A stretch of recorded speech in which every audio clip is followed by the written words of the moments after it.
आपने राम रहीम, संत रामपाल, आशाराम, निर्मल बाबा, स्वामी नित्यानंद जैसे बाबाओं के बारे में पहले सुना होगा और इनके कारनामों के बारे में अच्छे से जानते होंगे।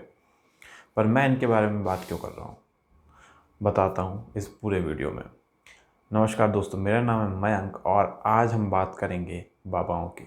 मैंने जो अभी कुछ नाम लिए थे आप उन्हें अच्छे से जानते हैं, पर क्या आपने लहरी महासाया, परमहंस योगानंद, स्वामी प्रभुपाद, स्वामी ज्ञानवत्सल, आचार्य श्री कृष्ण त्रिमलाई के बारे में सुना है? नहीं? तो शायद आपने सदगुरु, ओशो, बी के शिवानी और श्री श्री रविशंकर के बारे में तो ज़रूर सुना होगा। अगर आप इन नामों को भी नहीं जानते हैं तो मैं समझ सकता हूँ कि आपने अपने जीवन का एक लंबा वक्त रील्स देखने में गुजारा है, क्योंकि आपको उन चीज़ों के अलावा बाकी की जानकारी बिल्कुल नहीं है। शुरुआत में मैंने जो राम रहीम, संत रामपाल, आशाराम, नित्यानंद के नाम लिए थे, उनके बारे में पूरा भारत, पूरी दुनिया भी लगभग जानती है। पर क्या इन्हें इनके कामों की वजह से जाना जाता है या इनके कुकर्म की वजह से जाना जाता है? निश्चित ही हम सब जानते हैं कि इनके जो खराब काम रहे उस वजह से हम इन्हें जानते हैं। पर उसके बाद जो मैंने कई सारे नाम लिए वो कुछ ऐसे नाम थे जो बहुत बड़े योगी और साधु रहे, पर उनके बारे में लोग नहीं जानते। आखिर इसका कारण क्या है और क्यों हमारे साधु और बाबाओं की हमेशा खराब छवि दिखाई जाती है? जब भी कोई किसी संत या बाबा के बारे में बात करता है तो लोग उन बाबा को या संत को गलत मानने लग जाते हैं। उसका कारण यह है कि हमें जिस तरीके की चीज़ें दिखाई गई हैं उस वजह से हमारी एक मानसिकता बन गई है, और ये मानसिकता बनाई है हमारी न्यूज़ चैनल ने, टीवी सीरियल्स ने और फिल्मों ने।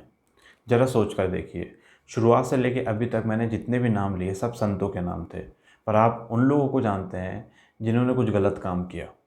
असल में हमारे न्यूज़ चैनल में उन बाबाओं के बारे में दिखाया जाता है जो गलत काम करते हैं, पर उनके बारे में कभी नहीं बताया जाता जो अपने शिष्यों को अच्छा ज्ञान दे रहे हैं, जो सामाजिक रूप से एक्टिव होकर अच्छे काम कर रहे हैं। उनके बारे में कभी भी मीडिया बात नहीं करता। यही कारण है कि भारत के लोगों को लगता है कि संत या बाबा हमेशा ढोंगी होते हैं और फ्रॉड करते हैं, क्योंकि जब भी किसी संत और बाबा की बात होती है तो उनके दिमाग में राम रहीम, आशाराम जैसे चेहरे आते हैं। उनके दिमाग में लहरी महासाया, सदगुरु जैसे चेहरे नहीं आते, क्योंकि टीवी में इनके बारे में बात नहीं होती। और इसमें मैं आपकी गलती नहीं मानता, क्योंकि जैसे किसी न्यूज़ चैनल को कोई खबर मिलती है कि किसी बाबा ने कुछ फ्रॉड किया या कुछ गलत किया है, तो सारी मीडिया उस और ध्यान पूरा ले जाने लग जाती है, क्योंकि उन्हें मालूम है ये एक मसाला वाली खबर है जिससे उन्हें अच्छी टीआरपी मिलेगी। और ये कभी अच्छे कामों के बारे में नहीं बताते हैं, सिर्फ बुरी चीज़ पे फोकस करते हैं। तो जैसी चीज़ें आप लगातार देखेंगे वैसी वैसी चीज़ आपके दिमाग में बैठेगी और आपकी मानसिकता वैसी बनेगी। उसके बाद जो हमारी फ़िल्में होती हैं उसमें अक्सर ऐसा दिखाया जाता है कि एक बाबा गलत तरीके से पैसे ऐंठ रहा है, गलत उपदेश दे रहा है, और अंत में कोई हीरो आके उस बाबा का पाखंडीपना खोल रहा है।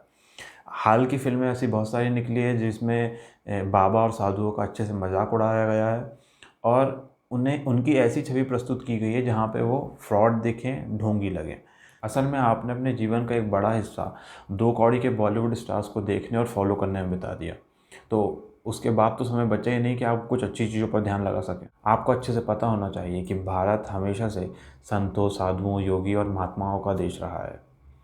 कई वर्ष पहले स्वामी विवेकानंद ने भारत से अमेरिका जाकर भाईचारे का उपदेश दिया था, और हर साल ऐसे हज़ारों साधु, संत और योगी दूसरे देशों में जाके अपने उपदेश देते हैं। और यही कारण है कि बाहर के विदेशी इस चीज़ को मानते हैं और हर साल हज़ारों लाखों की संख्या में श्रद्धालु बनकर भारत आते हैं और हमेशा के लिए इस कल्चर को समर्पित हो जाते हैं। तो आप जिस वेस्टर्न कल्चर को फॉलो कर रहे हैं, जिनके जैसा दिखना चाहते हैं, बनना चाहते हैं, वो लोग खुद ये मानते हैं कि भारतीय सभ्यता से अच्छा कुछ नहीं।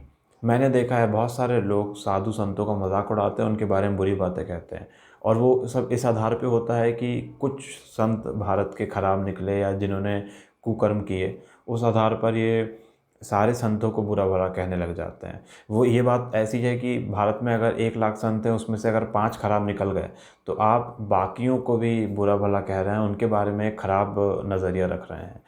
और अगर आप ऐसा अभी भी करते हैं तो आपसे ज़्यादा मूर्ख कोई हो नहीं सकता, क्योंकि आप वही बात है कि आज के समय में आप उन लोगों की श्रेणी में आते हैं जो कहते हैं कि किसी को जज नहीं करना चाहिए, और आप साधु संतों को जज कर रहे हैं।